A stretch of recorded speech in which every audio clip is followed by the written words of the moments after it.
Welcome to మెగానే TV burning topic. కోట్లాది మంది విద్యార్థులను రోడ్డుపైకి తెచ్చిన నీట్ పేపర్ లీకేజీ తుఫాను ఇప్పుడు ఢిల్లీ పీఠాన్ని ఏ స్థాయిలో ఊపిస్తుందో ఊహించగలరా? అసలు ఆ అర్ధరాత్రి వేళ ప్రధాని మోదీ విద్యార్థులకు ఇచ్చిన ఆ సంచలన అభయమేంటి? లీకేజీ ముఠాల గుండెల్లో రైళ్లు పరిగెత్తించేలా తెర వెనుక సిద్ధమైన ఆ రహస్య ఆయుధం ఏంటి? గరిష్టంగా 10 ఏళ్ల జైలు, 10 కోట్ల జరిమానా మాత్రమేనా, లేక అక్రమార్కుల ఆర్థిక మూలాలను శాశ్వతంగా దెబ్బతీసే మరో ఊహించని షాక్ ఏమైనా ఉందా? విపక్షాలు విరుచుకుపడుతున్న వేళ సోమవారం పార్లమెంటు సాక్షిగా జరగబోయే ఆ సంచలన పరిణామం ఏంటి? లీకేజీ రైళ్లు ఆట కట్టించేందుకు ప్రభుత్వం వేసిన ఆ బిగ్ మాస్టర్ ప్లాన్ ఏంటో ఇప్పుడు చూద్దాం.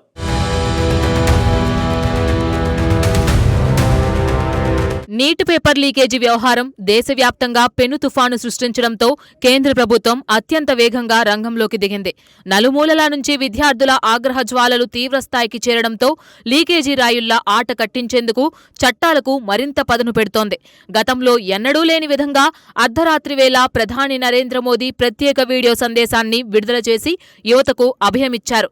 విద్యార్థుల భవిష్యత్తుతో ఆడుకునే అక్రమార్కులను ఎంతమాత్రం విడిచిపెట్టబోమని, కఠినంగా శిక్షిస్తామని ఆయన గట్టి హామీ ఇచ్చారు. ప్రస్తుతం అమల్లో ఉన్న పబ్లిక్ ఎగ్జామినేషన్స్ యాక్ట్ 2024లో సరికొత్త విప్లవాత్మక మార్పులు తీసుకొచ్చేందుకు సిద్ధమయ్యారు. ఈ క్రమంలోనే కేంద్ర కేబినెట్ అత్యవసరంగా సమావేశమై చట్ట సవరణ బిల్లుకు పచ్చజెండా ఊపింది. అక్రమాలకు పాల్పడిన దోషులకు గరిష్టంగా 10 ఏళ్ల జైలు శిక్షతో పాటు 10 కోట్ల రూపాయల భారీ జరిమానా విధించే వెసులుబాటు కల్పించారు. కేసులు ఏళ్ల తరబడి మూలన పడకుండా విచారణను వేగవంతం చేసేందుకు ప్రత్యేక ఫాస్ట్ ట్రాక్ కోర్టులను ఏర్పాటు చేయనున్నారు. ఢిల్లీ హైకోర్టు మార్గాన్నే అనుసరిస్తూ దేశవ్యాప్తంగా ఈ తరహా కేసులను త్వరితగతిన తేల్చాలని భావిస్తున్నారు. కేబినెట్ ఆమోదం పొందిన ఈ బిల్లును పార్లమెంటు ప్రారంభమైన వెంటనే లోక్సభ ముందుకు తీసుకురానున్నారు.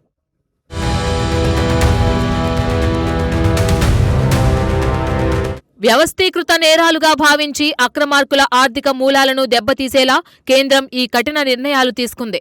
ఇప్పటి వరకు ఉన్న చట్టాల ప్రకారం తక్కువ శిక్షలు ఉండడంతో నిందితులు సులభంగా బయటపడే అవకాశముండేది. సేవా నిర్వాహకుల సమాచారం దాచినా లేదా సహకరించినా ₹1,00,00,000 వరకు మూల్యం చెల్లించుకోక తప్పదు.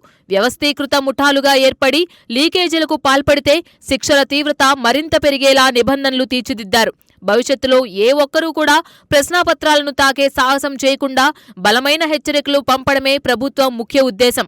శాఖాపరమైన అనుమతులు, సుదీర్ఘ చర్చల అనంతరం తుది రూపు దాల్చిన ఈ బిల్లుపై తీవ్ర ఉత్కంఠ నెలకొంది.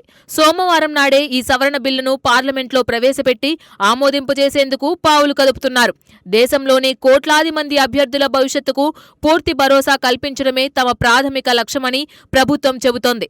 చట్టాల్లో తెస్తున్న ఈ సవరణలు రాబోయే రోజుల్లో పరీక్షల నిర్వహణలో విప్లవాత్మక మార్పులకు శ్రీకారం చుడతాయని భావిస్తున్నారు. అక్రమార్కుల గుండెల్లో రైళ్లు పరిగెత్తించేలా ప్రతిపాదించిన ఈ నిబంధనలు ఇప్పుడు దేశవ్యాప్తంగా తీవ్ర చర్చనీయాంశమయ్యాయి.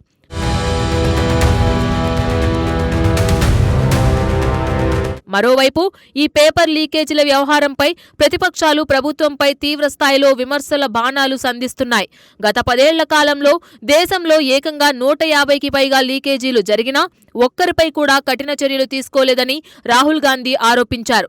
కేవలం చట్టాలు మార్చడం వల్ల ప్రయోజనం లేదని, అక్రమాలకు బాధ్యత వహిస్తూ విద్యాశాఖ మంత్రి వెంటనే పదవికి రాజీనామా చేయాలని పట్టుబట్టారు. విద్యార్థుల ఆక్రందనలను పట్టించుకోకుండా ప్రభుత్వం కాలయాపన చేస్తోందని విపక్ష నేతలు ధ్వజమెత్తారు. నిరుద్యోగ యువత జీవితాలతో చెలగాటమాడుతున్న వారిపై తక్షణమే కఠిన చర్యలు తీసుకోవాలని డిమాండ్ చేశారు. రాజీనామాల డిమాండ్ల మధ్య పార్లమెంట్ సమావేశాలు హోరెత్తే సూచనలు స్పష్టంగా కనిపిస్తున్నాయి. అయితే ప్రధాని మోడీ మాత్రం విద్యార్థుల ఆవేదనను ప్రత్యక్షంగా ప్రస్తావిస్తూ లీకేజీలనేవి మామూలు అంశం కాదని వ్యాఖ్యానించారు. లక్షలాది మంది అభ్యర్థులు, వారి కుటుంబాల కష్టాన్ని నీరుగార్చే ఇటువంటి ఘటనలు తీవ్ర గుండెకోతను మిగులుస్తాయని ఆయన అంగీకరించారు. అందుకే గత 2.5 నెలలుగా నిరంతరం చర్యలు తీసుకుంటూ అనేక మంది నిందితులను ఇప్పటికే జైలుకు పంపినట్లు వెల్లడించారు.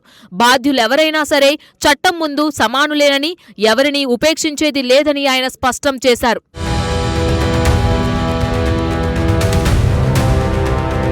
విద్యార్థుల విలువైన ఒక్క విద్యా సంవత్సరం కూడా వృధా కాకుండా చూడడమే తమ ప్రభుత్వం ముందున్న అతిపెద్ద బాధ్యత అని ప్రధాని స్పష్టం చేశారు.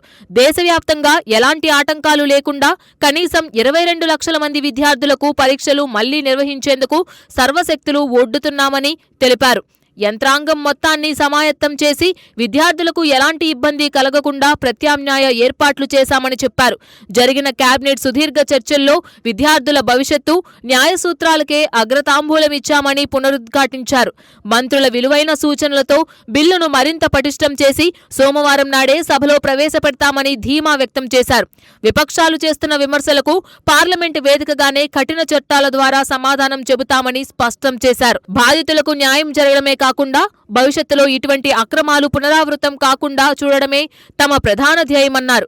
విద్యార్థులు ఎలాంటి నిరాశకు గురికాకుండా తమ పాఠ్యాంశాలపై దృష్టి సారించాలని ప్రభుత్వం వారికి వెన్నుదన్నుగా ఉంటుందని హామీ ఇచ్చారు.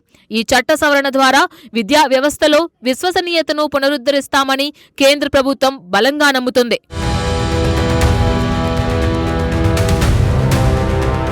ఈ సవరణ బిల్లు పార్లమెంటులో ఆమోదం పొందితే దేశంలో నిర్వహించే అన్ని రకాల పోటీ పరీక్షలకు సరికొత్త రక్షణ లభిస్తోంది.